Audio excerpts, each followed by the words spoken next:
আওয়ামী লীগের সাধারণ সম্পাদক ওবায়দুল কাদের সহ আওয়ামী যুবলীগ ও ছাত্রলীগের শীর্ষ ৭ নেতার বিরুদ্ধে জুলাই হত্যাযজ্ঞের মামলায় প্রসিকিউশনের যুক্তিতর্ক উপস্থাপন শেষ হয়েছে। যুক্তিতর্কে প্রসিকিউশন কি বলেছে তা জানাতে ব্রিফিং করছেন আন্তর্জাতিক অপরাধ ট্রাইব্যুনালের chief prosecutor advocate Mohammad Aminul Islam. সরাসরি চলে যাচ্ছি সেখানে। তার এই বক্তব্য এবং পরবর্তীকালে মোহাম্মদ আলী আরাফাত, বাহাউদ্দিন নাসিম, সাদ্দাম হোসেন এবং ইনান এদের বিভিন্ন কর্মকাণ্ডে বিভিন্ন রকমের ভূমিকা এবং বিশেষ করে নিখিল, যুবলীগের যিনি প্রেসিডেন্ট বা সেক্রেটারি নিখিল, তাদের প্রত্যক্ষ অংশগ্রহণের মধ্য দিয়ে সরাসরি গুলি এবং নানা মধ্যে আমাদের 1400 প্রায় 30,000 মানুষ বাংলাদেশে তখন পঙ্গুত্ববরণ করেছে, অঙ্গহানির শিকার হয়েছে।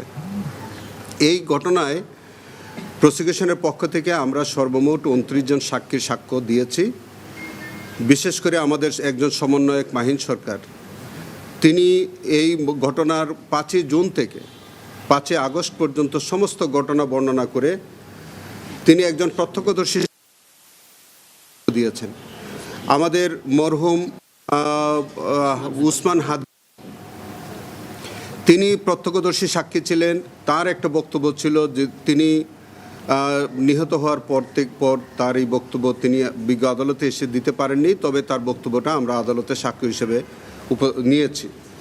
তাছাড়া এই মামলার মধ্যে অনেক শহীদের আত্মীয় স্বজন তারা সাক্ষী দিয়েছে, অনেক এক্সপার্ট যাদের ভিডিও রেকর্ড অথবা সিডিআর যারা বিভিন্ন ফরেন সাক্ষী পেয়েছে, ফরেনসিক রিপোর্ট তারা যারা দাখিল করেছিল সেই সাক্ষ্যগুলো দিয়েছে।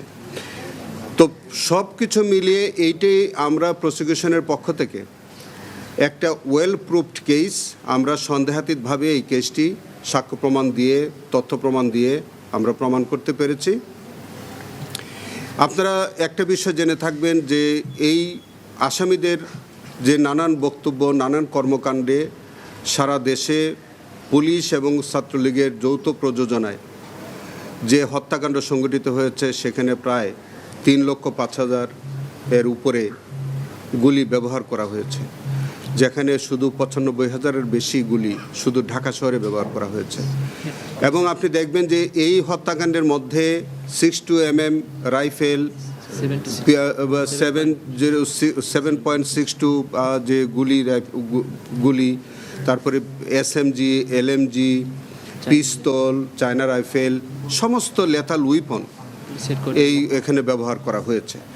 এবং সেখানে অন্যান্য মামলার মধ্যে আপনার অন্যান্য যারা পারপেট্রেটর ছিল তাদেরকে আমরা অভিযুক্ত করেছি, সেখানে বিচার চলছে। এই মামলার মধ্যে পার্টিকুলারলি ওবায়দুল কাদের, বাহাউদ্দিন নাসিম, নিখিল, তারপরে আমাদের পরশ, সাদ্দাম, ইনান সহ এরকম 7 জনকে আমরা অভিযুক্ত করে এই মামলাটি আমরা করেছি।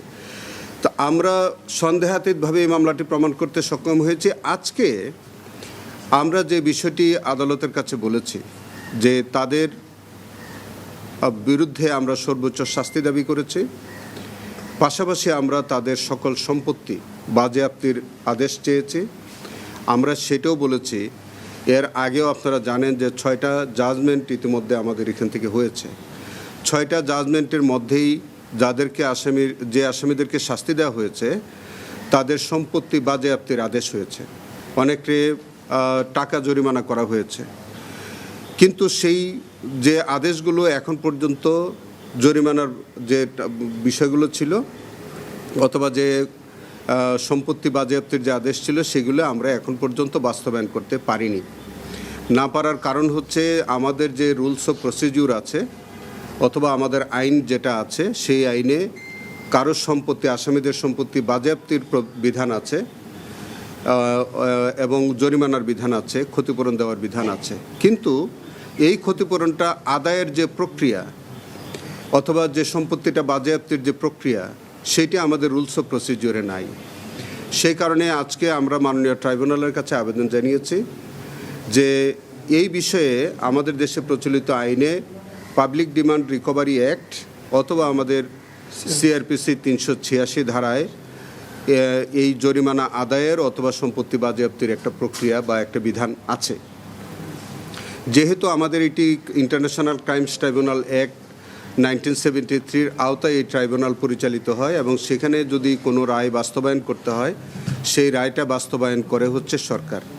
তো সরকার কি প্রক্রিয়ায় এই রায়টি বাস্তবায়ন করবে, বিশেষ করে যে সম্পত্তি বাজেয়াপ্তির আদেশ হয় অথবা যে জরিমানার আদেশ হয় সেটা কি প্রক্রিয়া আদায় হবে বা বাস্তবায়ন হবে, সেটির জন্য যেহেতু আমাদের রুলস অফ প্রসিডিওরে ক্লিয়ার কোনো প্রভিশন নাই, সেই জন্যে আমরা মাননীয় ট্রাইব্যুনালের কাছে আজকে বলেছি যে আমাদের দেশে যে প্রচলিত আইনটা আছে পাবলিক ডিমান্ড রিকভারি অ্যাক্ট এবং ফৌজদারি কার্যবিধি 386 ধারার বিধানটা যাতে মিউটাটিস মিউট্যান্ডিস অনুসরণ করে যেন এইটি প্রয়োগ করা যায় এবং বাস্তবায়ন করা যায় সেই আবেদনটা আমরা করেছি।